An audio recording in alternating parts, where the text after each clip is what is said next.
룻기 2장 1절부터 16절을 우리가 함께 교독하도록 하겠습니다. 룻기 2장 1절에서 16절까지입니다. 제가 먼저 읽겠습니다. 나오미의 남편 엘리멜렉의 친족으로 유력한 자가 있으니 그의 이름은 보아스더라. 여러분입니다. 시작.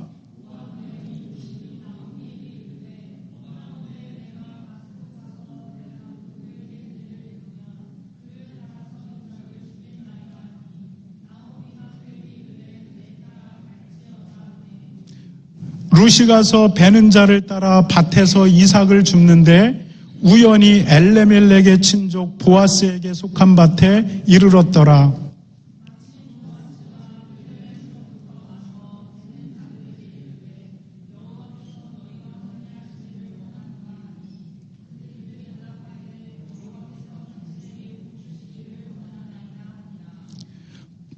보아스가 베는 자들을 거느린 사환에게 이르되 이는 누구의 소녀냐 하니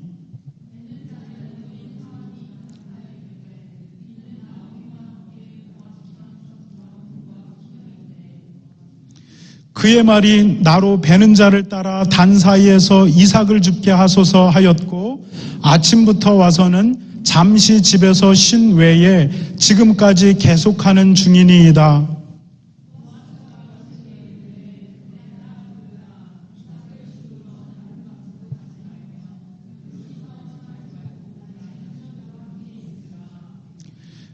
그들이 베는 밭을 보고 그들을 따르라.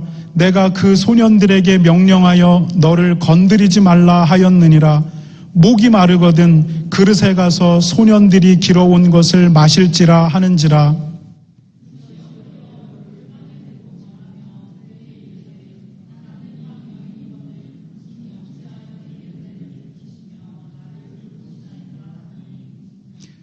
보아스가 그에게 대답하여 이르되 내 남편이 죽은 후로 내가 시어머니에게 행한 모든 것과 내 부모와 고국을 떠나 전에 알지 못하던 백성에게로 온 일이 내게 분명히 알려졌느니라.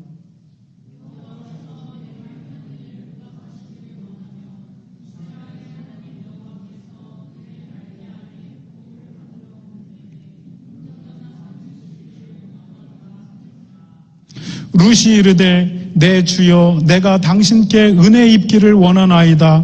나는 당신의 하녀 중에 하나와 같지 못하오나 당신이 이 하녀를 위로하시고 마음을 기쁘게 하는 말씀을 하셨나이다 하니라.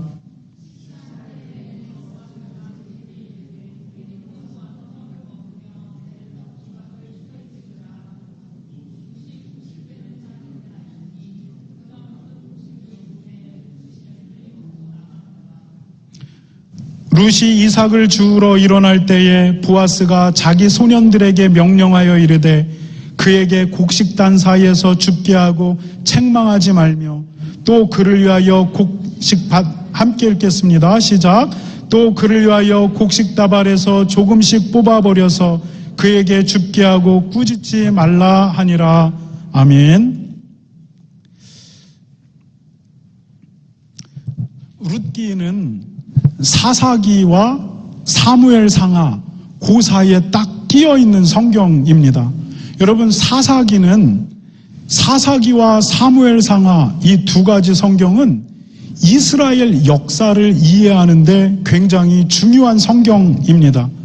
가나안 정복전쟁 이후에 이스라엘의 역사가 어떻게 흘러갔는가를 기록하는 것이 사사기이고, 그리고 그 사사기 이후에 이스라엘의 왕정국가, 이스라엘이 어떤 과정을 거쳐서 왕정국가로 넘어갔는가를 기록하고 있는 것이 사무엘상하입니다.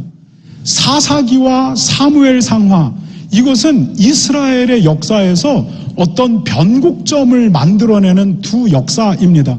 그런데 룻기가 이 사사기와 사무엘상하 사이에 딱 끼어들어 배치됩니다.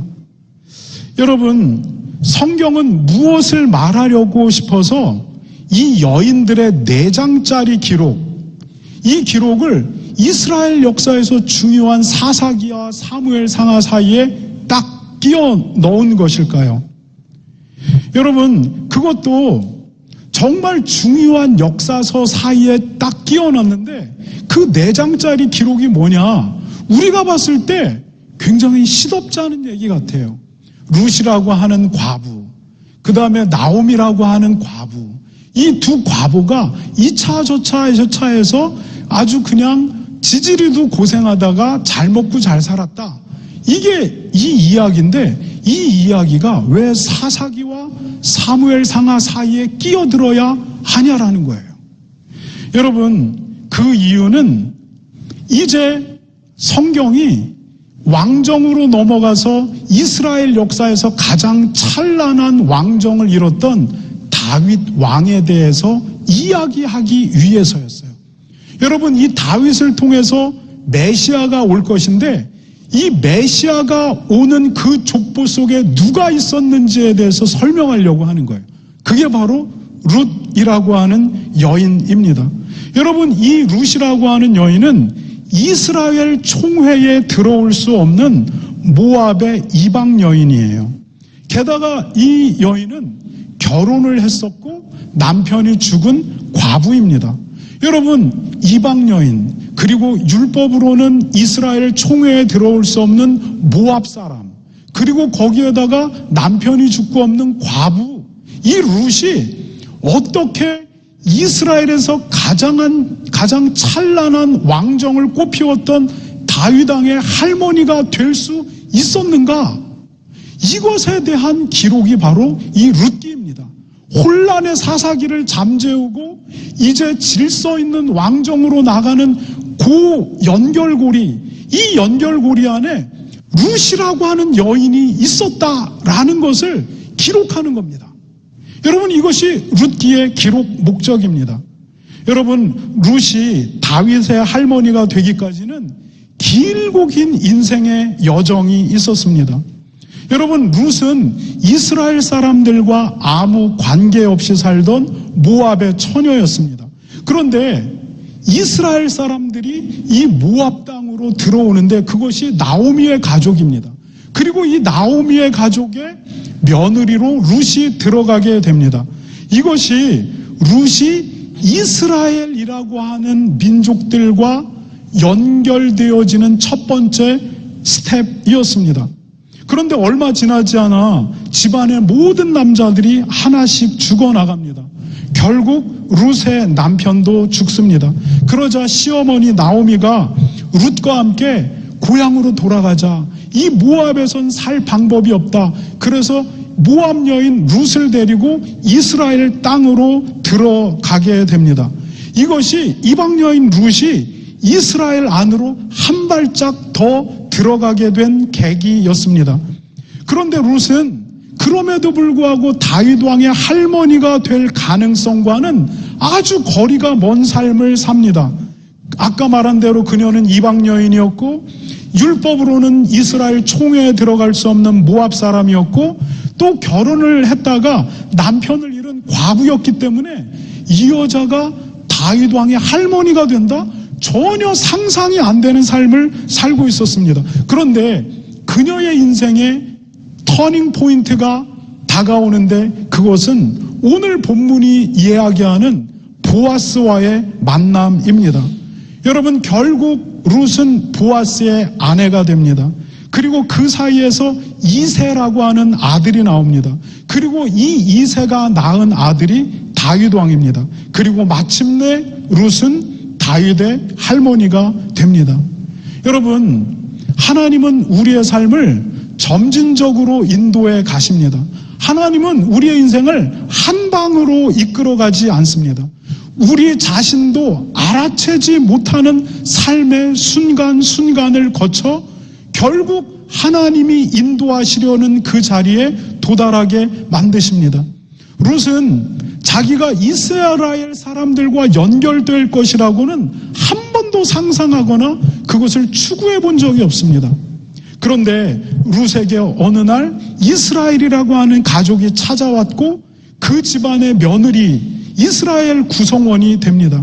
그러나 룻은 그럼에도 불구하고 한 번도 자기 인생에서 내가 이스라엘 땅에서 가서 살 거다, 한 번도 상상해 본 적이 없습니다. 그러나 집안의 모든 남자들이 죽게 되자 어머니를 따라 어쩔 수 없이 이스라엘 땅 안으로 들어갈 수밖에 없는 상황을 맞게 됩니다.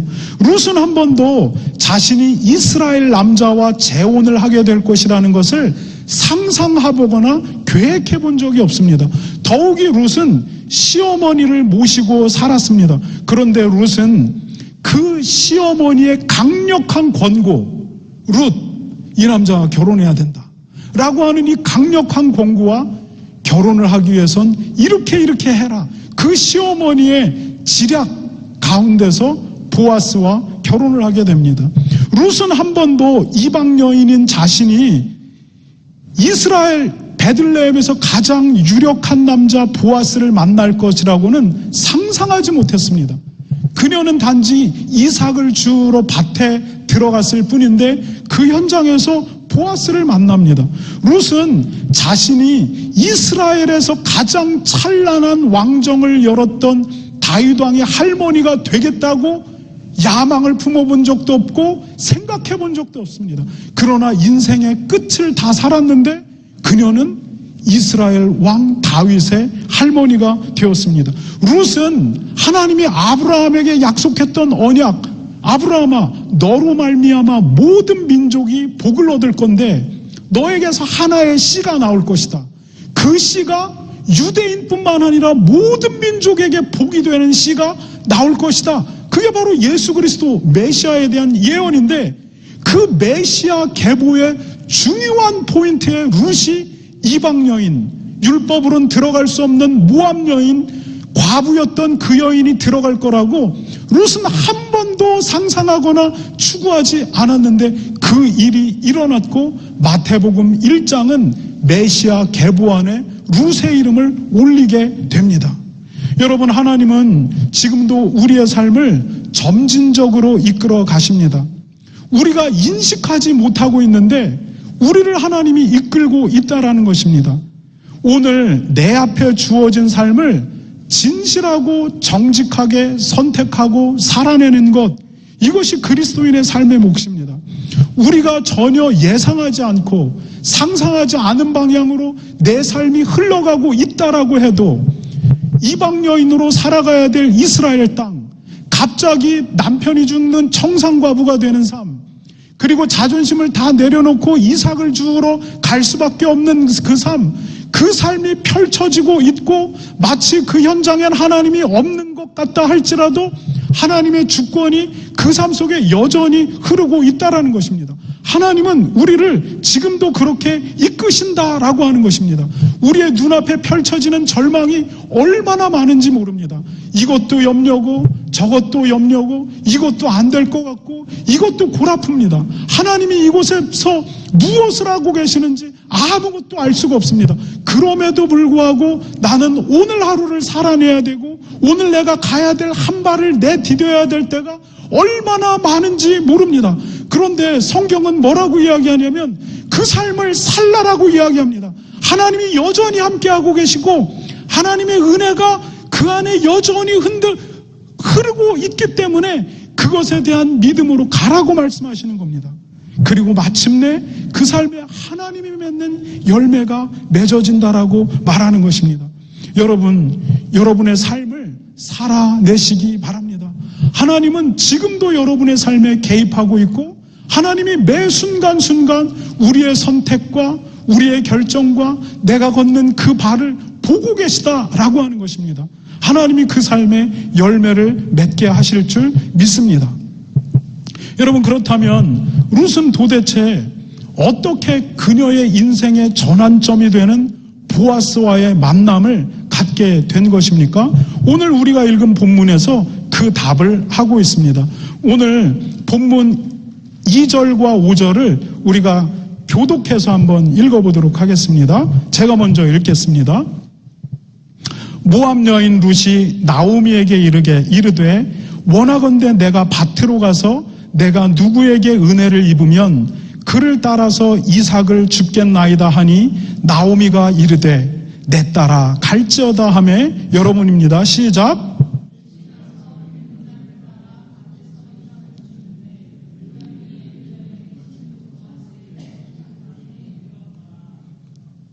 보아스가 베들레헴에서부터 와서 베는 자들에게 이르되 여호와께서 너희와 함께 하시기를 원하노라 하니 그들이 대답하되 여호와께서 당신에게 복 주시기를 원하나이다 하니라. 함께 읽겠습니다. 시작.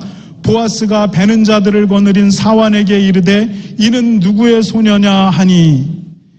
여러분, 룻과 나오미는 시어머니 고향인 이스라엘로 돌아가게 됩니다.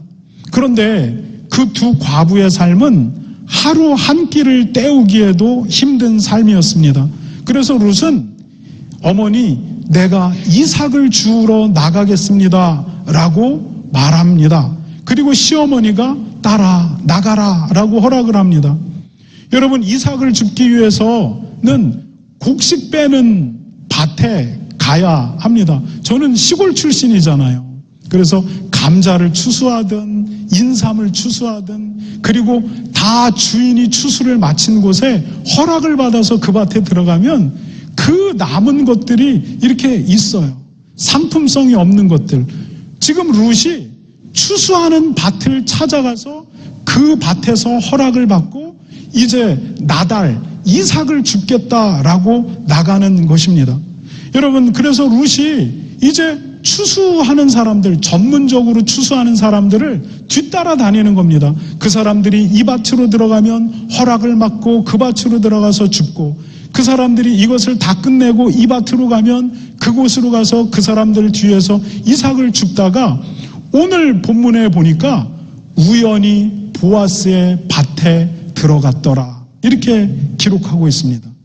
여러분, 성경은 룻이 우연히 보아스의 밭에 갔다라고 말합니다.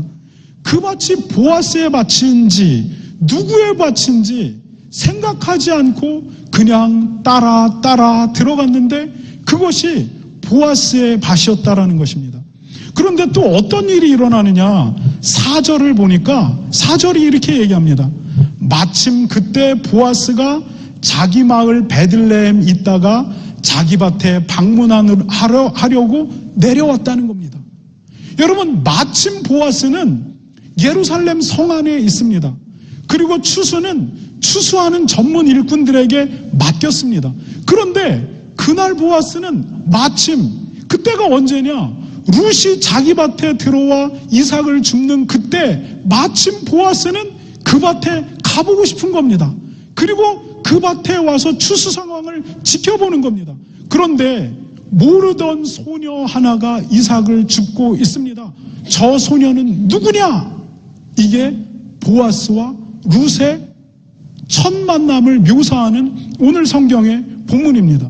여러분, 룻과 보아스가 만나게 되는 결정적인 이유를 설명하는 두 단어가 오늘 본문에 나오는데 그것은 우연히, 마침 그때라는 겁니다. Just then. 우연히 들어갔고 마침 그때 들어왔다는 겁니다. 마치 사람이 의도하지 않았지만 마치 각본에 짜여진 것 같은 지금 역사의 한 장면이 펼쳐지는 것입니다. 여러분, 그런데 룻과 보아스가 만나는 것이 마침과 우연히, 이 단어만이 전부가 아닙니다. 오늘 본문에는 가장 결정적인 단어 하나가 나옵니다.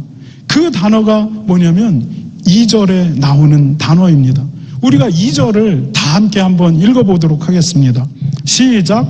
모압 여인 룻이 나오미에게 이르되 원하건대 내가 밭으로 가서 내가 누구에게 은혜를 입으면 그를 따라서 이삭을 줍겠나이다 하니 나오미가 그에게 이르되 내 따라 갈지어다 하매.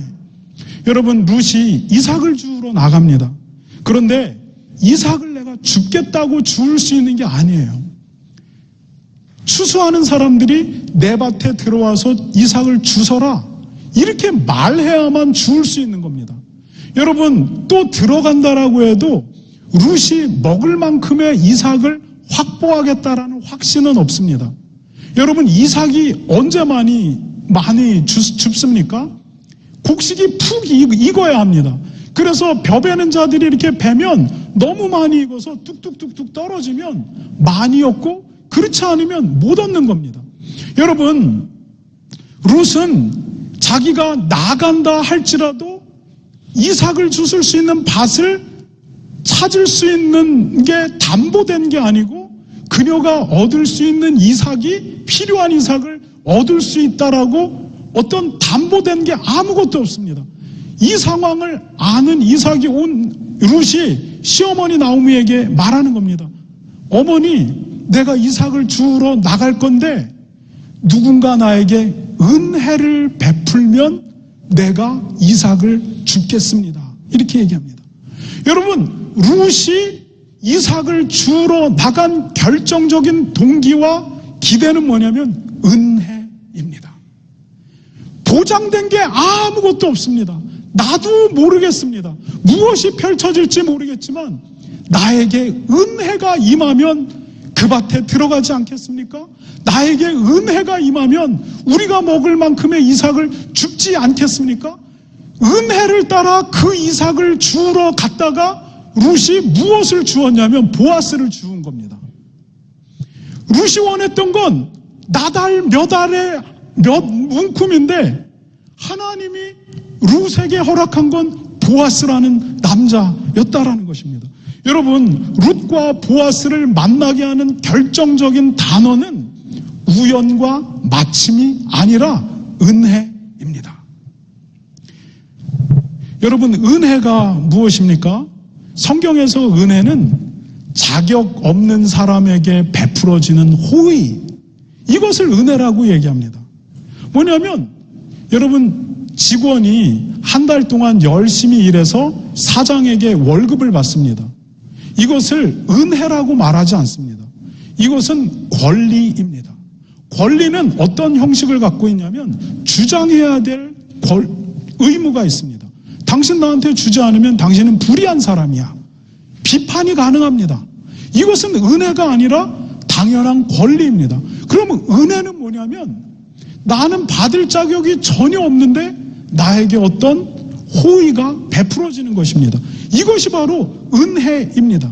여러분, 룻이 기대한 것은 이 은혜입니다. 룻이 밭에 당연히 들어갈 권리가 없는 사람입니다. 그는 주실 자격이 있는 사람이 아닙니다. 룻은 그것도 이미 알고 있습니다. 그래서 보아스를 만났을 때 뭐라고 얘기하냐면 당신의 하녀보다 못한 나에게 이런 말을 해주는 당신의 은혜에 감사하다라고 말합니다. 룻은 아무 자격도 없는데 은혜를 기대하면서 나가는 것입니다. 여러분, 만약에 룻이 은혜를 기대하지 않는 사람이었다면 룻은 이렇게 말했을 것입니다. 나가본들 누가 나에게 이삭을 주우라고 하겠어? 나는 이방 여자고 더욱이 이스라엘 사람들이 꺼리는 모압 사람이고 게다가 시어머니를 모시고 사는 과부인데 누가 나에게 조건 없는 호의를 베풀겠어? 여러분, 이게 맞는 말입니다. 그리고 추수하는 일꾼들도 자기 아내나 친척이나 혹은 그들과 친한 다른 가난한 사람들이 있을 텐데 그들에게 와서 주우라고 하지 내가 가면 예끼 어디에서 줍냐고 나를 내쫓을지도 모른다고. 여러분, 이게 당연한 생각입니다. 여러분, 은혜를 구하지 않으면 자격을 생각하게 됩니다. 자격을 생각하게 되면 안 되는 이유가 부지기수로 나오게 됩니다. 그런데 여러분, 룻이 자격이 없는 걸 압니다. 그래서 누군가의 은혜를 기대하며 나가는 것입니다. 아무것도 보장된 게 없지만, 확실한 게 없지만 은혜를 기대하면서 나가는 겁니다. 자격이 없는 자기에게 그냥 주어지는 호의, 이거를 기대하고 나가는 것입니다. 여러분, 그리스도인의 삶은 자기를 의지하는 삶이 아닙니다. 그리스도인은 철저하게 하나님의 은혜에 기대서 사는 사람입니다. 내가 판단하기를 나는 내 삶을 살아낼 능력이나 환경이 아니라고 생각해도 하나님의 은혜에 기대면서 오늘 하루를 살아내는 사람입니다. 내 판단과 느낌은 안 된다라고 말하지만 그럼에도 불구하고 내 속의 판단과 느낌을 뒤로 제끼고 오늘 나에게 주어진 삶에 하나님의 은혜를 기대서 살아가는 사람입니다. 하나님이 그 사람에게 은혜를 베풀어 주십니다. 하나님이 그 사람에게 그 삶을 살아낼 힘을 주시고 때때마다 도우시고 그리고 힘 주셔서 결국은 살아내게 됩니다. 여러분, 자격을 따지게 되면 이제 안 되는 게 부지기수입니다. 여러분, 사람이 자기를 의지하게 되면 자기의 노력, 자기의 실력, 자기의 환경을 의지하게 되면 이제 교만한 사람이 되거나 아주 절망적인 사람이 됩니다. 능력이 된다라고 생각하면 이제 내 능력 때문이다라고 생각하고 교만해지고, 또 능력이 안 된다라고 생각하면 한없이 절망 가운데 빠져버리게 되는 것입니다. 이것이 자기를 의지해서 사는 사람들의 특징입니다. 여러분, 교만과 절망이 다른 단어 같지만 본질적으로 이것은 같은 맥락의 단어입니다. 교만한 사람이 자기의 능력을 온전히 신뢰할 때 교만이 나오는 거고, 자기가 무능력하다라고 생각할 때 깊은 절망이 나옵니다. 여러분, 우리 모두는 이러한 교만한 성격을 다 가지고 있습니다. 그런데 유독 나를 강하게 의지하게 되면 이 낙폭이 굉장히 커져버리게 됩니다. 아주 교만해졌다가 아주 절망해졌다가 이제 널뛰기를 계속하면서 삶이 평안함이 없는 것입니다. 그런데 하나님은 이런 우리를 훈련해 내십니다. 그러면서 나를 의지해서 살아가는 것이 아니라 우리가 하나님의 은혜에 기대어 사는 사람이라는 것들을 알게 합니다. 하나님의 은혜에 기대게 되면 교만도 자랑도 잠잠해집니다. 뒤돌아온 모든 순간들을 생각하면 그것은 하나님의 은혜였지 내 능력이 아니었습니다. 여러분, 제가 성원이에게, 우리 성원이가 공부를 열심히 정말 하려고 하는 마음이 정말 있어요. 그래서 속으로 굉장히 좋아해요. 그래서 우리 성원이가 목표치를 굉장히 높게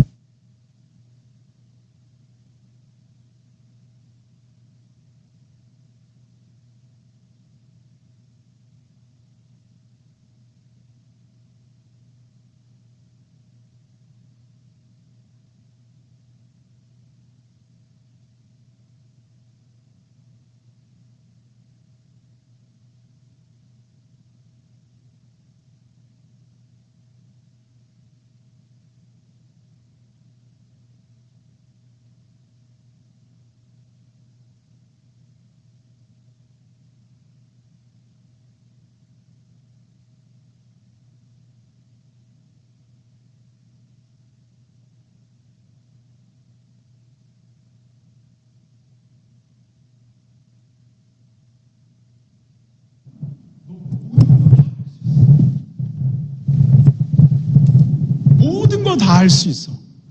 총리도 할 수 있고, 하고 싶으면 의사도 할 수 있고, 변호사도 할 수 있고, 안 되는 거 아무것도 없어.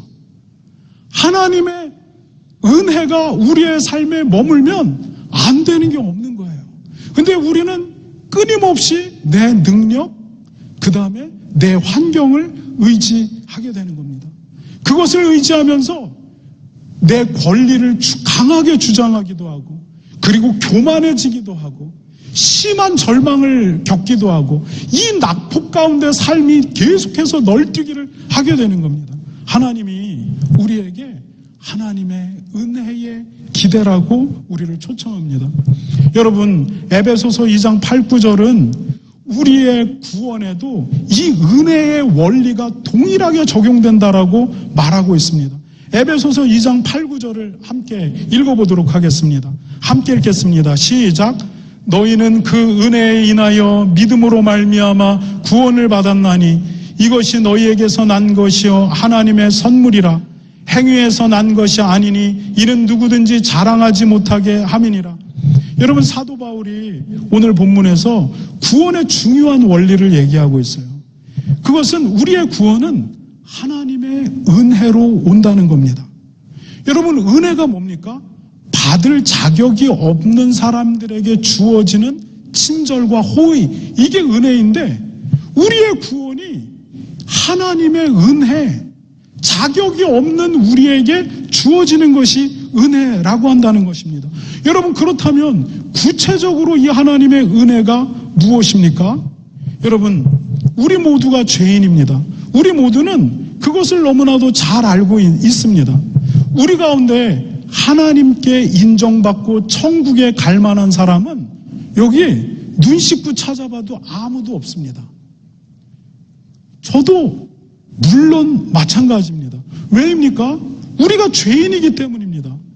옛날에 쌓아온 죄, 지금 우리 안에서 꿈틀거리고 있는 죄, 그리고 여전히 그 죄 때문에 무너지고 있는 죄, 이 죄 때문에 하나님께서 우리에게 우리의 죄값을 요구하시면 우리는 지옥행입니다.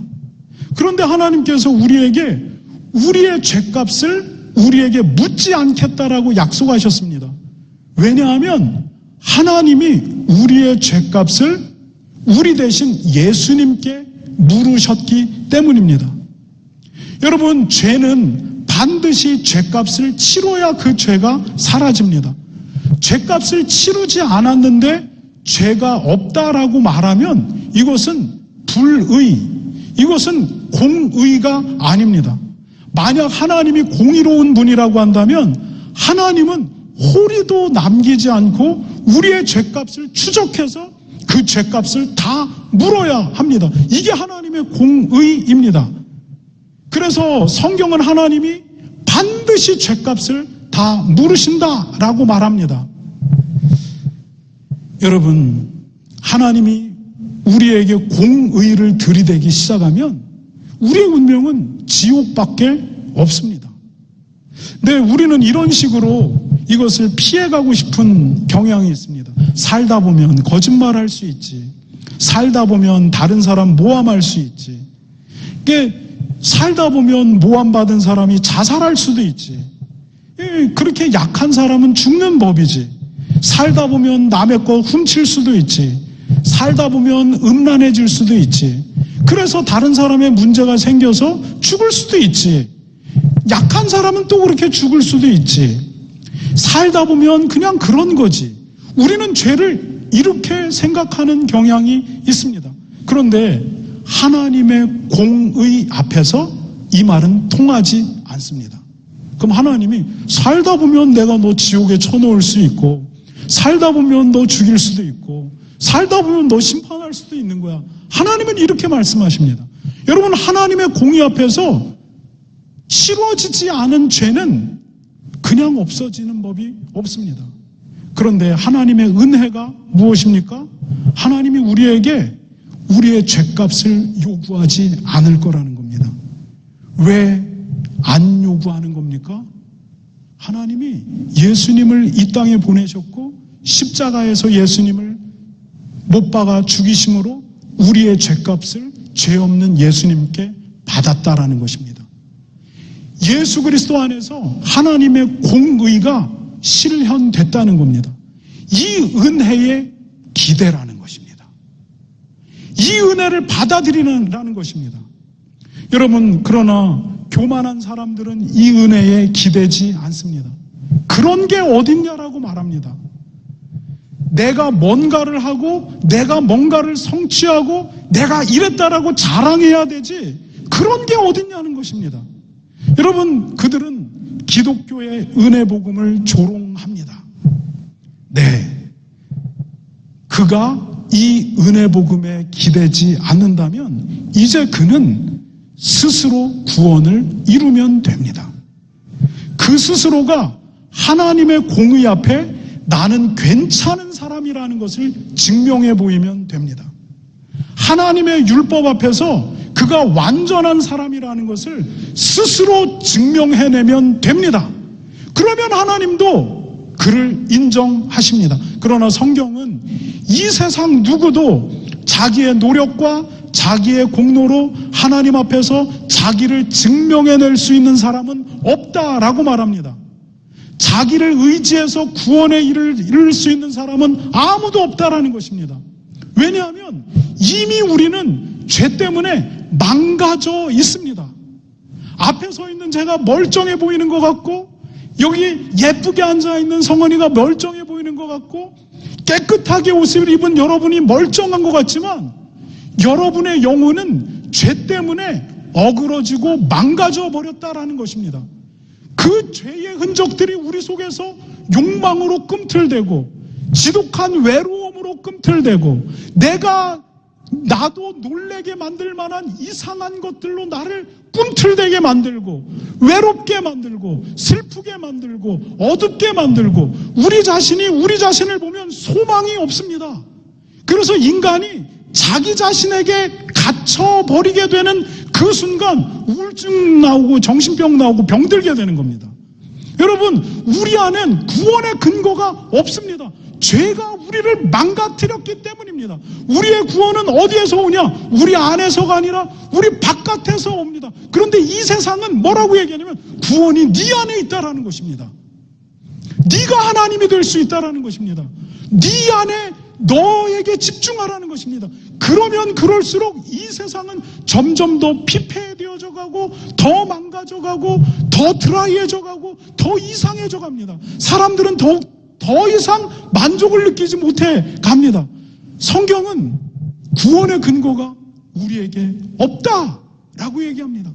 그래서 하나님이 예수 그리스도를 이 땅에 보내셨고, 이 은혜의 기대라고 말합니다. 예수 그리스도의 십자가 안에서 하나님의 공의가 완벽하게 이루어집니다. 이 은혜의 기대라고 하나님이 우리를 초청하고 있고, 우리는 그 은혜를 받아들였고 그 예수를 우리의 왕과 주인으로 고백하는 것입니다.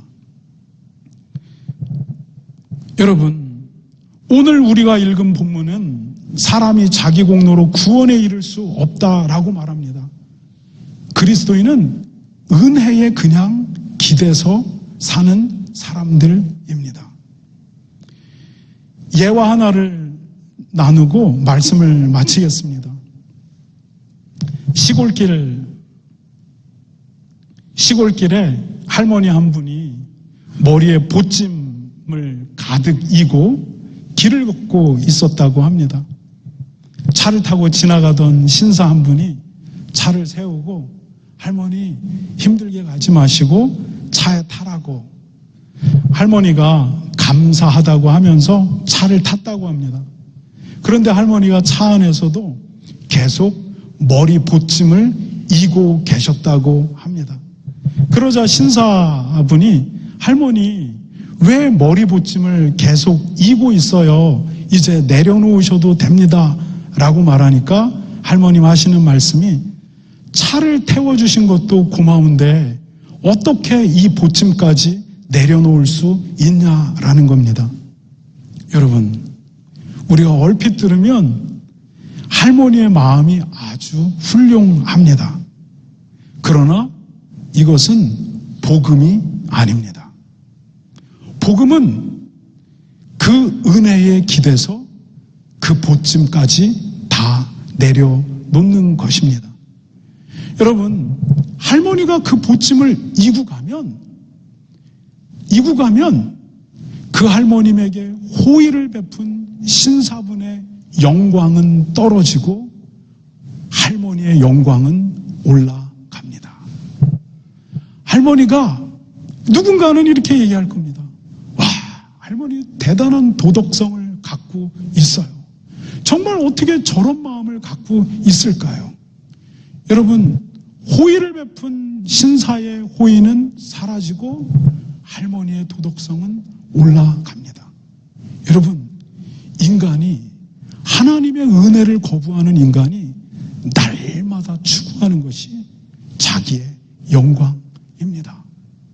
여러분, 복음은 이 보찜까지도 다 내려놓습니다.